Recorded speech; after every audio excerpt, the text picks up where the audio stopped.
investable? Is the Arctic a business case that will fly in the Finance Institutions Credit Committee? That is the zenith of what will be going on if we are to be successful. So I'm delighted to introduce to you our first speaker, Mr. Robert Sauvé.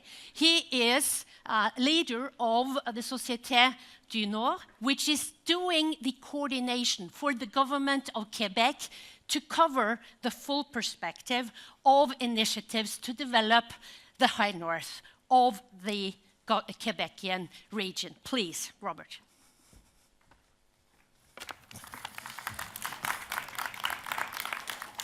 Thank you, Mrs. Studholt. Good afternoon, everyone.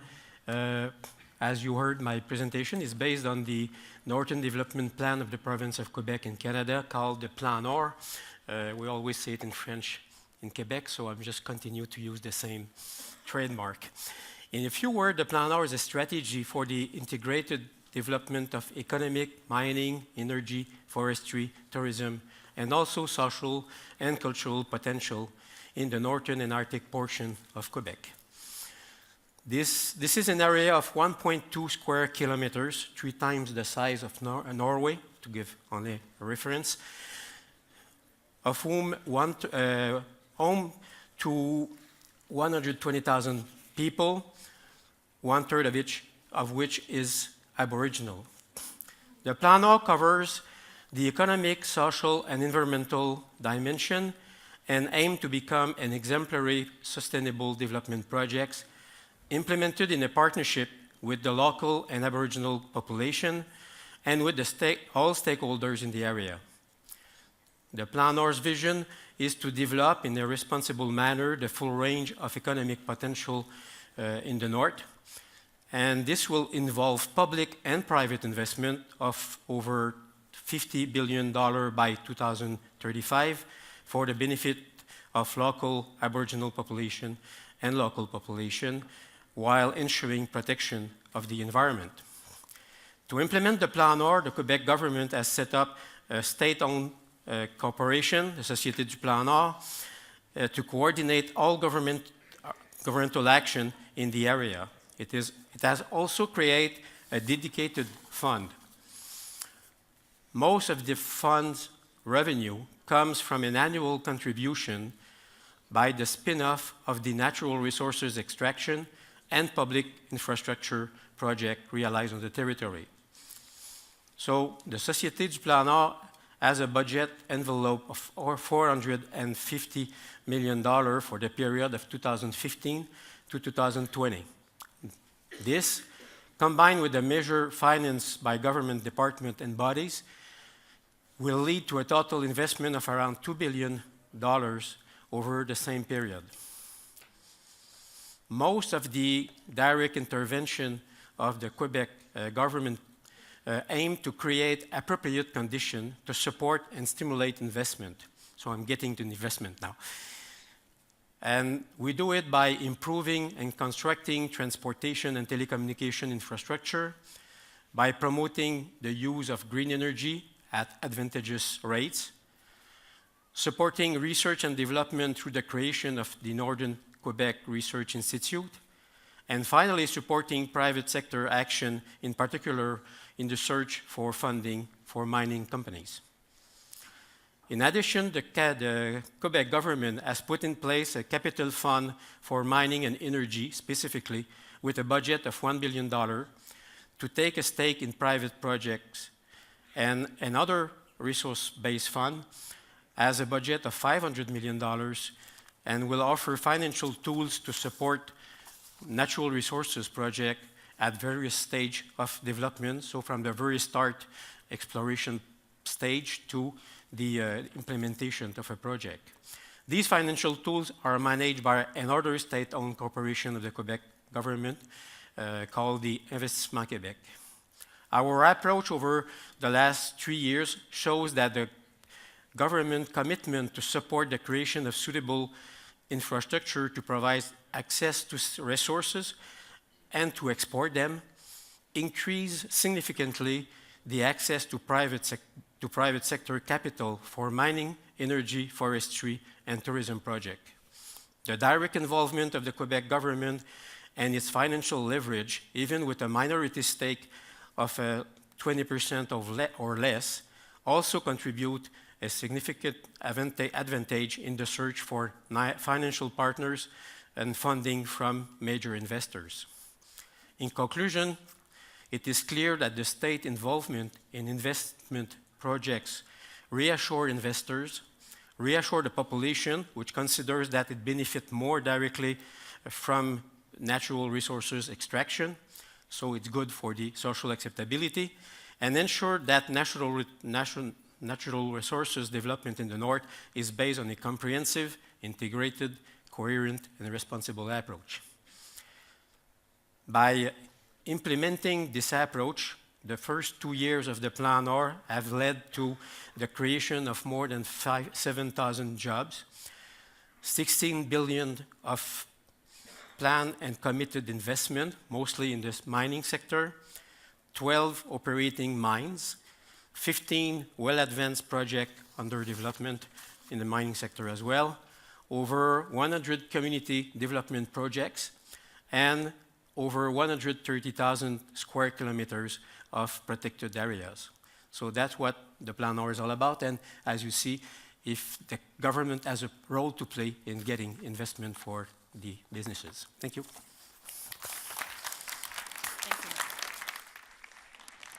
Thank you very much for that insight from the Quebec way of doing things. I'm now delighted to introduce a fellow lawyer. Usually that is being met with a comment, one is enough, but this is not the case now. Please welcome Michael Kingston. He is a lawyer engaged with marine trade and energy in DWF, and he is taking seriously being a friend of the Arctic, also because he's been working with the Polar Code, he's been working with best practice in the Arctic. Please. Thank you very much, Liv, Monica, and it's an honor to be here and I thank Arctic Frontiers, and as an Irishman, we have long-standing connections with Norway, and personally, it's really great to be here. I work, as Liv Monica says, in the insurance industry, working on marine regulation as a lawyer, and have, with Lloyd's of London, reviewed significant incidents of recent times, such as the Costa Concordia disaster and the Deepwater Horizon disaster.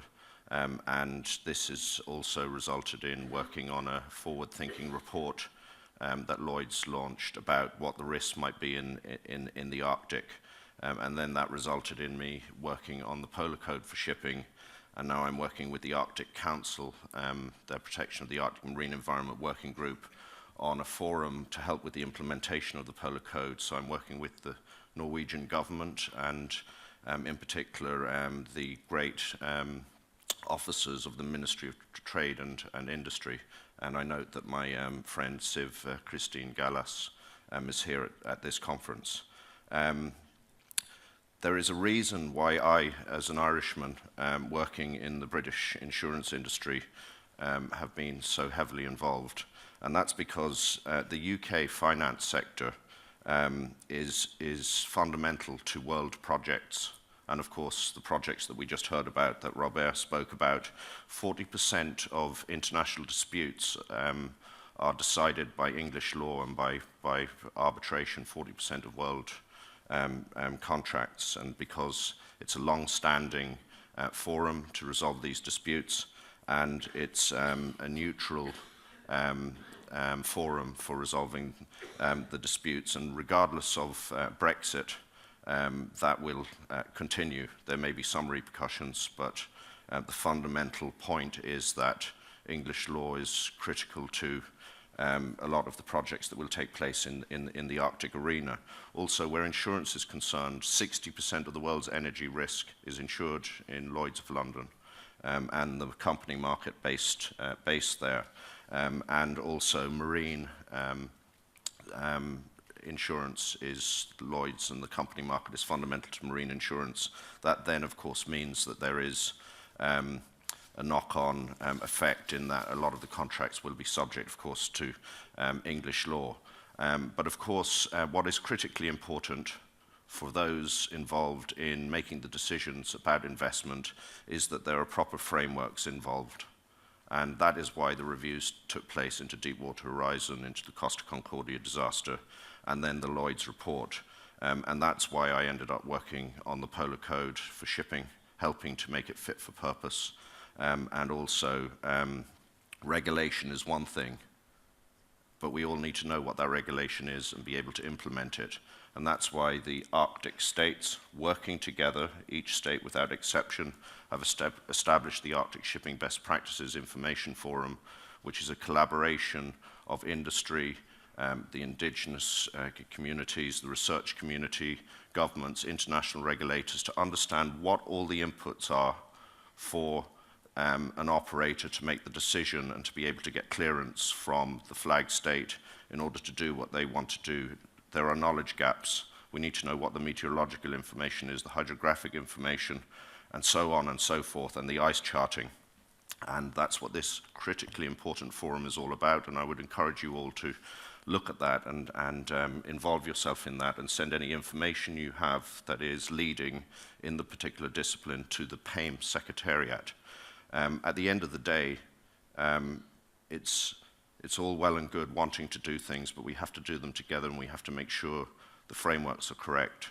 And it's about safety of life at sea, the protection of the environment, and the protection of the indigenous people of the Arctic. And it's about learning from lessons of history.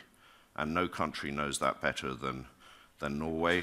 Following the tragic Alexander Kielland disaster, Norway completely changed their regulation, made it fit for purpose, and are the world leaders today. And I've said that many times before. I'm not saying it just because I'm here in Norway. The people who lost their lives in that disaster, their families still live with that tragedy today, and we think of them and we respect them and we honor them by making sure that the regulations that surround what we do are fit for purpose. Thank you very much. Thank you very much. Thank you very much. I enjoyed the reminder that we have to do things right. Now, it's a long time since we mentioned Arctic Council. We have to do that again. Arctic Council is not only one of the most important organizations in the circumpolar context, the decision-making body, but it is also, as some of you may know, been nominated by a group of recognized academics for the Nobel Peace Prize. Now, I'm a bit ambivalent about it because I want the Arctic Council to work. And sometimes if you get too much attention, it's harder to work. But we'll see how it goes. The Arctic Council knew that you have to work with business. So they invited business to work with them. The representative for that and the result, Arctic Economic Council, is Arno Fredriksson, who is the CEO of Arctic Economic Council. Arno has been in Norway at the embassy, the Finnish embassy, for more than 10 years, but now several years in Tromsø, and as a leader of Arctic Economic Council. Please. Thank you very much, Liv Monica. Good afternoon, ladies and gentlemen, dear friends of the Arctic, and thank you so much for the invite to address the Arctic Frontiers Business Forum. I will focus on three themes that are of importance in making the Arctic investable. The first one is the need for global connections and openness in Arctic business development. The second one that I will touch upon is the investment potential in the Arctic. And the third theme that I will focus on are parameters for responsible Arctic investments. So firstly, we need global connections and openness in Arctic business development. Because, as we all know, the Arctic is a part of 8 major global economies, but the region itself is only at the start of large-scale economic development. Being a region with approximately 4 million inhabitants in 8 different countries, even if we had a well-functioning pan-Arctic home market, we are not always large enough for the creation of value-adding business. Therefore, the vision of the Arctic Economic Council is that of a global region. We see that there is a clear need to link the Arctic value chains to the global ones. To provide you with some background information, I could refer to the discussions that took place during the establishment of the Arctic Economic Council. Then one of the visions was the establishment of an Arctic free trade zone. In today's global trade image, which is very dominated by, or to some extent at least, dominated by increased use of bilateral agreements, this might seem visionary. But being a small market, we benefit from being open. And the responsible development of our region requires the use of best possible technological solutions. And that we can only achieve if we have open markets. The second theme that I would like to touch upon is investment potential. Background: the Arctic investment potential within infrastructure is estimated to be $1 trillion for the next 15 years. The challenges that we have in this region, one of them was unveiled today at the Arctic Business Analysis, a joint project between the Arctic Economic Council and the Nordic Council of Ministers. And that is that the Arctic has an image of an area with low economic and business development potential. This can, of course, negatively affect our ability to attract investments. Therefore, we need to collaborate. We need to brand the Arctic as a single market in order to make it investable. And the third theme that I would like to take up is that of a need of code of Arctic business ethics. Because sustainable development is all about the economic, social, and environmental dimensions being intertwined. To attract investments, we need to make the Arctic investable. Openness and collaboration, I have already mentioned. But we also need guidelines. Not necessarily legally binding guidelines, but generally approved guidelines on what it means to invest in the Arctic. The World Economic Forum previously had a Global Agenda Council on the Arctic, which published Arctic Investment Protocol a few years back. I am very pleased and honored to announce that the Arctic Economic Council has been asked to take that project forward, something that we're also willing to do. We have endorsed those principles and look forward to working on a guideline for what it means to invest in a responsible way in the Arctic. Being an organization which represents all the major business lines in the Arctic, from the big multinationals to reindeer herders and indigenous businesses, we have always advocated for a holistic approach in terms of Arctic business development. And therefore, I believe that the Arctic Economic Council is also well suited to go on with this quest. So to sum up, I hope that this brief introduction gave you an understanding of what I wanted to point out. We have small home markets. We benefit from openness. In order to make the Arctic investable, we need to brand the region as a single market. And we need a code of business ethics for the Arctic. Thank you.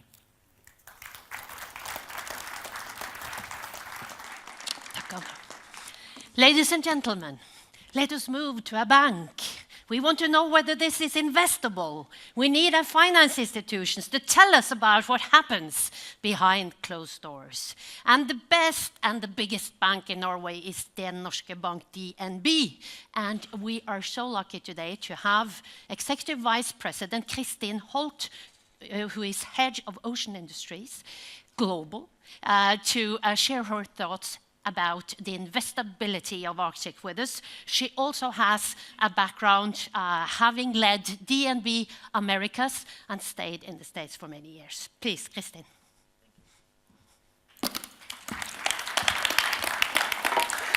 Thank you, Monica, Liv Monica, and ladies and gentlemen. Thank you, first of all, for a kind invite to be on the podium here today.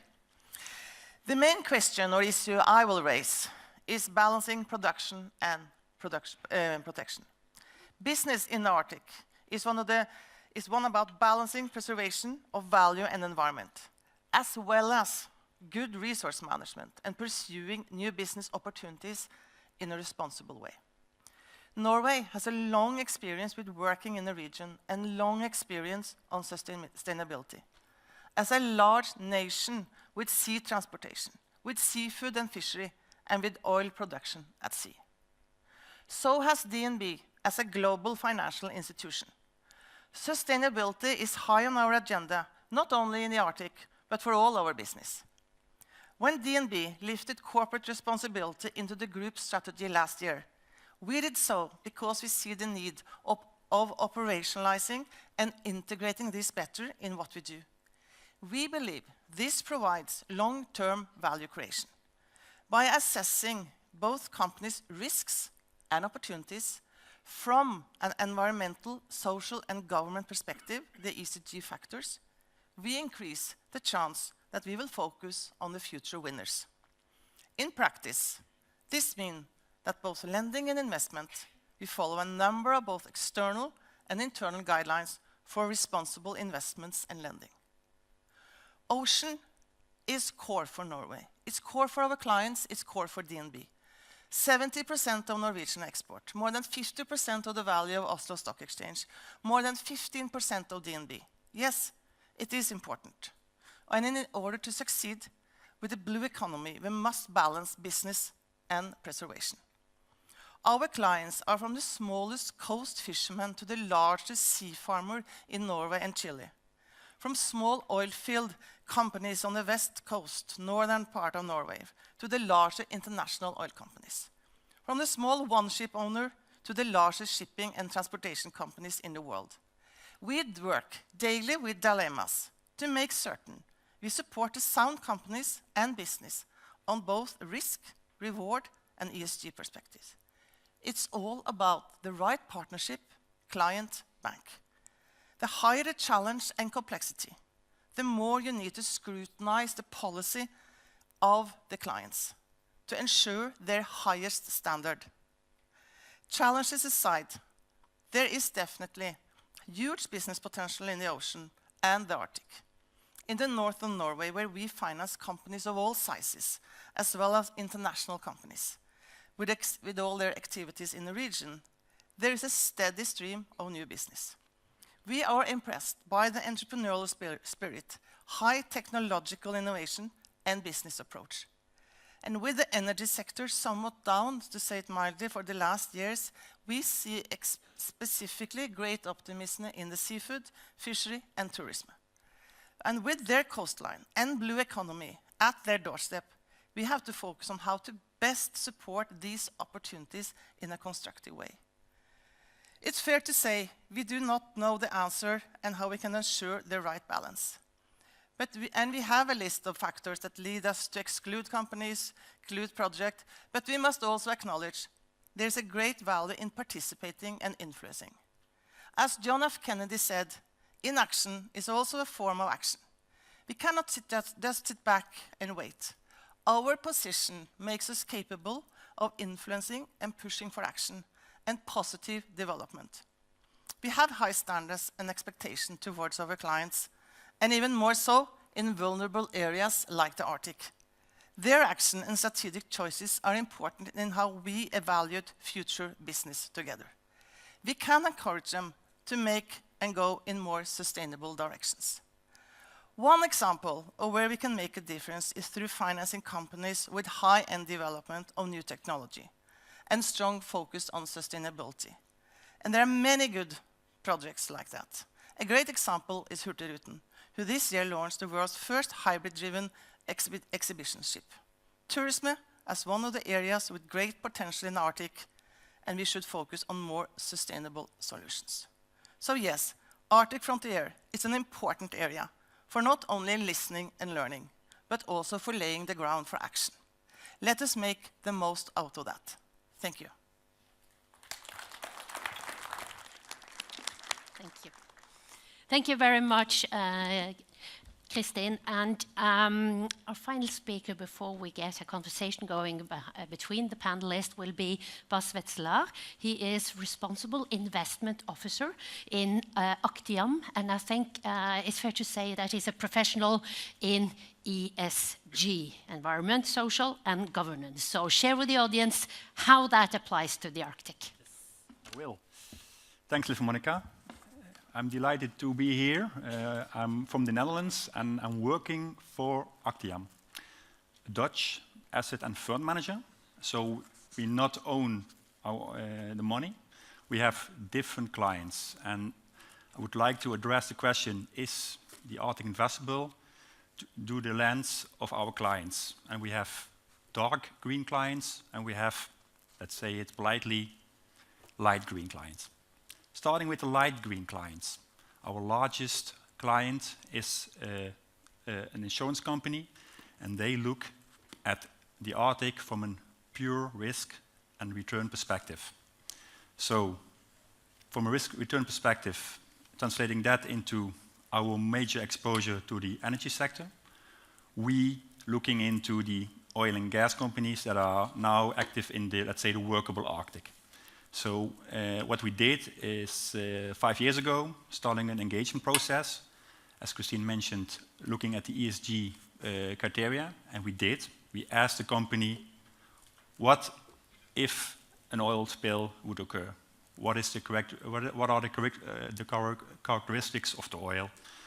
What is the response plan? What's the distance to the sea? So on basis on that engagement process, we excluded one company because they didn't reach our level of security.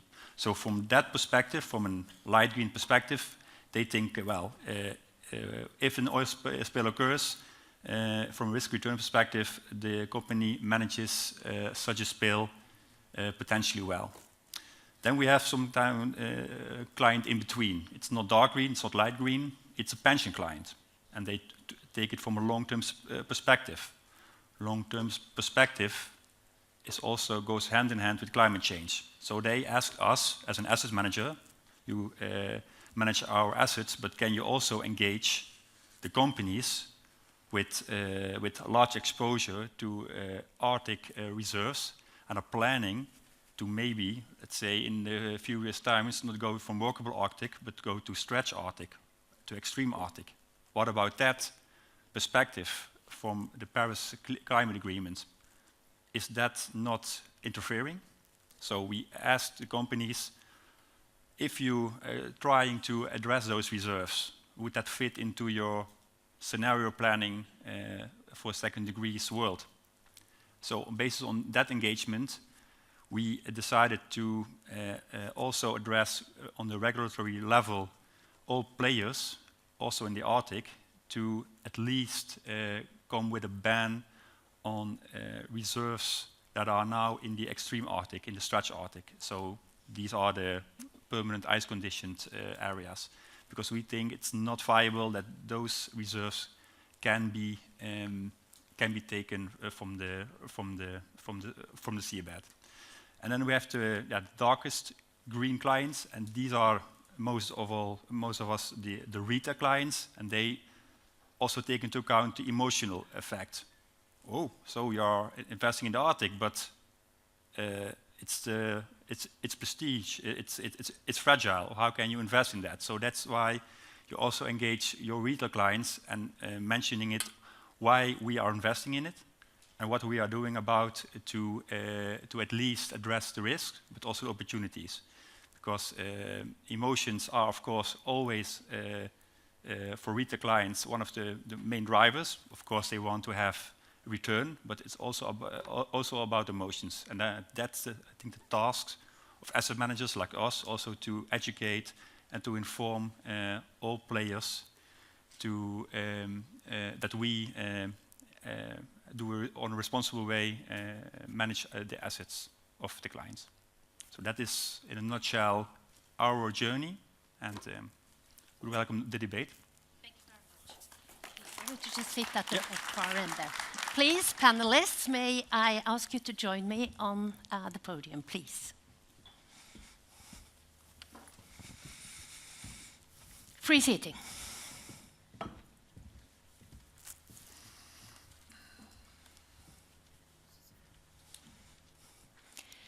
So, ladies and gentlemen, thank you for being able to condense your message about how the Arctic can become, and stay investable. Now, I'd like to ask with you, I'd like to start with you, Christine Font, because I detect in what you said that you don't necessarily see the Arctic as very different from the rest of the ocean related industries that you work with, in the sense that you will always need to take into consideration environment, stakeholder interests, and compliance issues as such. How would you describe any particular sensitivities linked to the Arctic? Yes, as I said, it's when you do business with people. You do business with a company. And that's a core what you choose. It's not like the project in itself. So when you start looking into a business, it's a company's activity. And like in Ocean, we do that within the specific industries. So it's who you do business with, which is really the future. We have a serious conversations with companies when it comes to ESG. More and more. If you look 10 years back, that was not necessarily on the agenda. Today it is. And the more you get closer to vulnerable, challenging areas, that discussion comes higher on the table. And by choosing the clients which have take this seriously, it's a core for us in the way we then finance projects or their activity. So it's really about having the dialogue and understanding that it's taken seriously by the company and acted upon. So yes, you had some good definitions of Arctic, because I think Arctic in general is talked about as one. Yes, it is one area, but you have from middle of Norway up to the poles, and we have been doing business in Norway for ages, as we all talked about, in the Arctic area. So you have to make distinctions of where you are or what you're talking about when it comes to what is the most vulnerable areas. Mm-hmm. Michael, you've worked extensively on trying to prepare the ground for that confidence that she's asking for and looking for.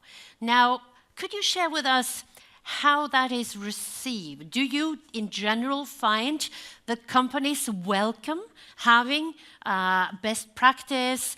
Arne Fredriksson talked about the Arctic investment, responsible investment protocol. The Polar Code under the International Maritime Organization is legally binding and even tougher. Do you find that it is welcomed, embraced, or is it also a certain reticence with regard to going down that route? What's your overall experience? I think generally where regulation is concerned, that responsible industry welcomes regulation that is fit for purpose. Industry does not like knee-jerk regulation that is implemented following a catastrophe, which is what happens down through the annals of time. We wait till something major happens, and then there's a knee-jerk reaction.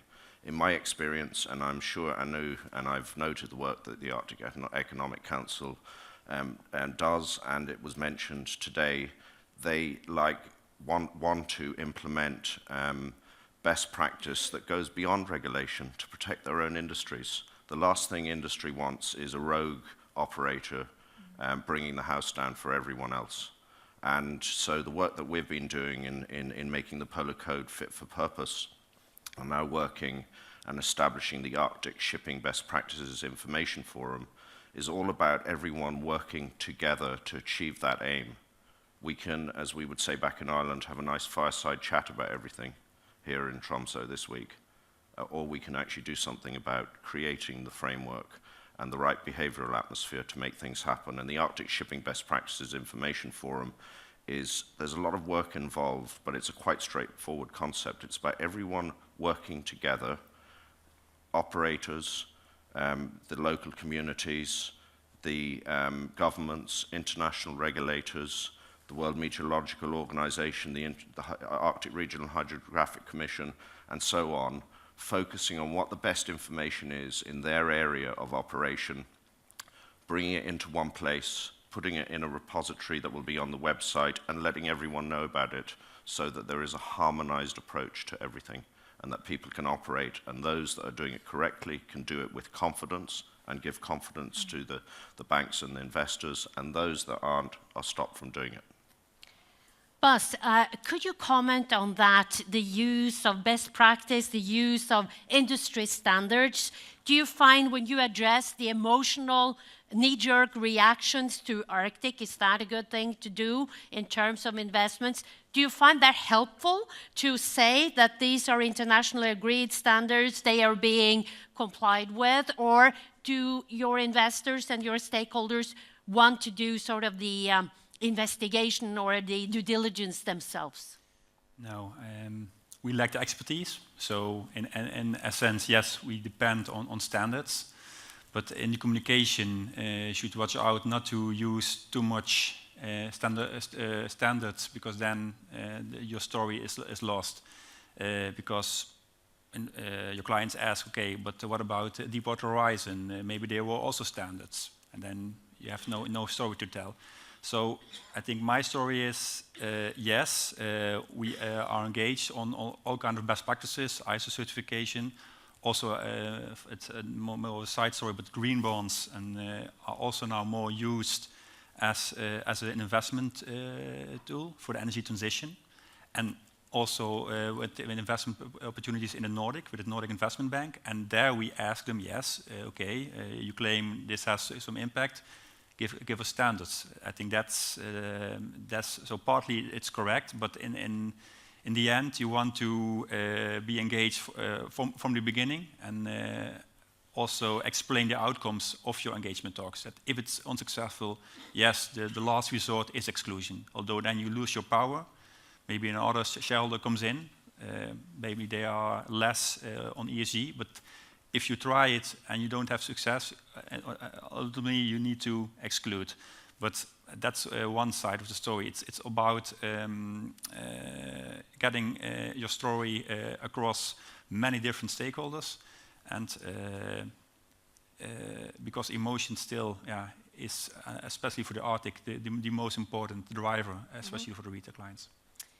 So, Arno, if I could challenge you with two questions. It's really, you are the one that I find very much lives in the overlap between the policy arenas in Arctic Council and the business coordination in the Arctic Economics Council, and you're the bridge.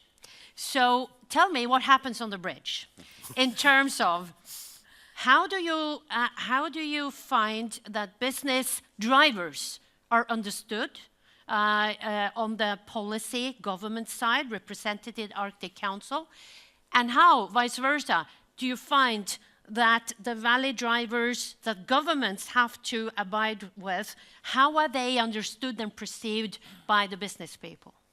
Oh, thank you. That's a very complex question. I would like to start by thanking the Arctic Council, because I think that we have an excellent collaboration on a practical level. Both the secretariats of the Arctic Economic Council and the Arctic Council are located in Tromsø. We meet regularly. There is an increased amount of collaboration between our relevant working groups and a dialogue that is informal. So I think that is a wonderful starting point. The AEC wants to be exclusive in its work, and whenever we have open arrangements, we do extend the invite to the Arctic Council, and we do experience that that goes both ways. So it's looking pretty good on the bridge. Seen from our business's perspective, when it comes to the government regulations, I think that I dare to say that we have a strong wish to be heard.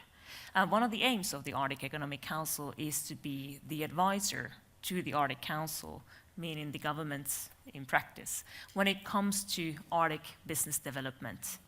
So we are very eager to provide our input to their decision-making in order to make sure that the decisions regarding Arctic and doing business in the Arctic are also done with the business's perspective in mind. Thank you very much. Robert, let me ask you one thing. You described a very interesting structure whereby you have Société Blanc du Nord that is actually coordinating public sector without being part of public sector. Now that's interesting. Could you describe how you engage with business to enable that coordination, and how does that separate structure work seen from a business point of view? We work as a coordinator and intermediate between the State Department of the government of Quebec and the stakeholders on the territory, which means the businesses, the communities, all the group working on the territory. And we make the link between those. So that's one aspect of our mandate. We were organized as a state-owned corporation to be more flexible, to have the possibility to construct infrastructure, to buy infrastructure, to coordinate the work between infrastructure, and become a link and a facilitator in investment by giving a kind of guarantee that we are working on the aspect which are the conditions to get investment and then to realize projects. So that's another aspect. And we also make the links between the businesses and some of the department of the Quebec government to make it easier to get permit, to qualify to all the regulations and all that. So that we're just a kind of facilitator on a day-to-day basis. But on the top of it, which has become another part of our work, is to support even the companies in getting their financing, because we realize that if we reassure the investment fund, the people who are becoming partner in mining companies, if we know that we're going to take care of the infrastructure, we're going to give access to the territory, we're going to make it easier for them, first of all, and if we inject some money into it as well, invest some money into it, they believe that the government will be behind this company, and even if it's in a region which is very isolated, they're reassured that it's going to be done with the population, with our partners, with the community involved, and that there is someone to take care of all those aspects that the business cannot do on its own all the time. So that's where we are, I think, very useful in the process. Now I'm going to do a quick round with you 5 panelists in closing this panel. I'm going to challenge you to make us understand even better how the Arctic can be investable by telling us what happens when it doesn't happen. So I'm going to start with you, and the question is, when you see business players considering investing in the Arctic and then deciding not to, what are the reasons, or what is a key reason that it doesn't happen? Well, let me put it another way. The business itself doesn't always decide that it doesn't happen. The business is told that it can't happen because someone else makes the decision. So typically whom? The insurers, for example. So I helped Lloyd's of London. I represented the International Union of Marine Insurance, incidentally, at the IMO in the finalization of the Polar Code, and helped Lloyd's have draft guidelines for their underwriters. We must remember here that the Arctic is not an everyday risk.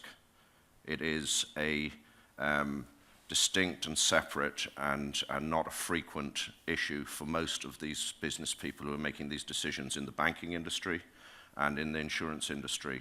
And when business presents its case, sometimes it goes in the too difficult to do box. Even if the plan is extremely sensible and the business is operating to the best practice standards, the underwriters don't understand it, or the bankers don't understand it. So it's very important to increase levels of education, and that's what we've been doing, and that's the work that I've been involved in, and that is key to unlocking the finance and unlocking the capability to do what business wants to do. So you're saying insurers don't like exotic, they like plain vanilla? Insurers like to have an easy life and just do the same thing that they just did 5 minutes ago and go, thanks very much, that's the premium. Thank you. So when they see Robert coming in saying, I want to do something up in Quebec somewhere, and they don't understand it, as much as it's a perfect plan, it's too difficult. Anu, what stops it from happening when it doesn't happen? Well, I think perception of the Arctic has a lot to do with it. There is a lack of information, and I think we as Northerners also need to look ourselves in the mirror and tell about our success stories. Like Minister said earlier, Norway has an excellent track record of decades of industrial activity in the high north.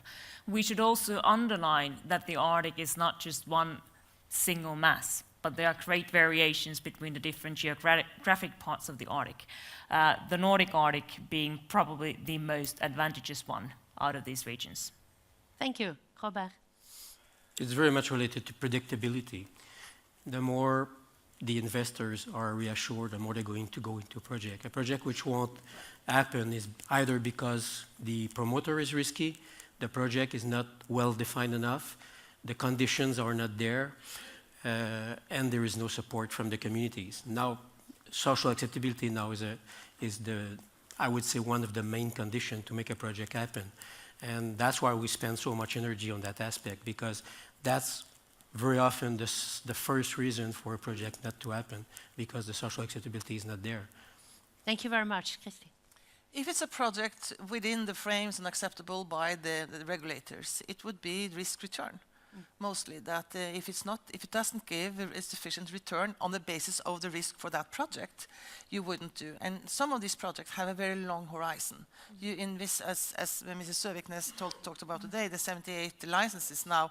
When you start, I mean, when do you produce? When do you get the income? And when you actually repay your investment? It's a long horizon, so you need to have some predictability in your earnings in order to have the risk acceptable for the funding. So I think with the challenging, or your view then on oil prices or gas prices, for example, will be intrinsic part of the risk analysis. Same for, and maybe those industries are where you have the highest investment with the longest term profile.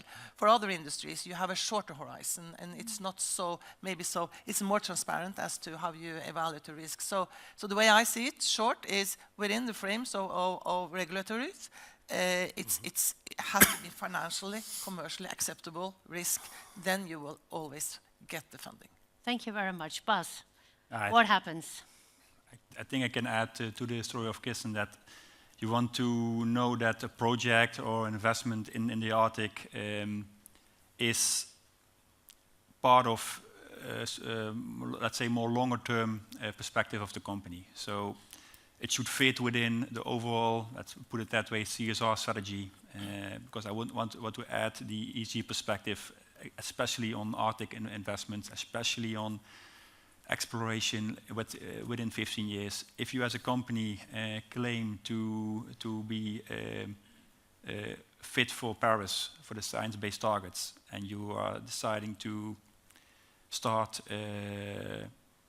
exploration, okay, that's fair enough. The risks are manageable. If you then are starting to the exploitation phase, then it's not fit within your overall strategy that you're aligned with Paris, and then that will be a no-go. You cannot explain it to your clients. Well, thank you very much.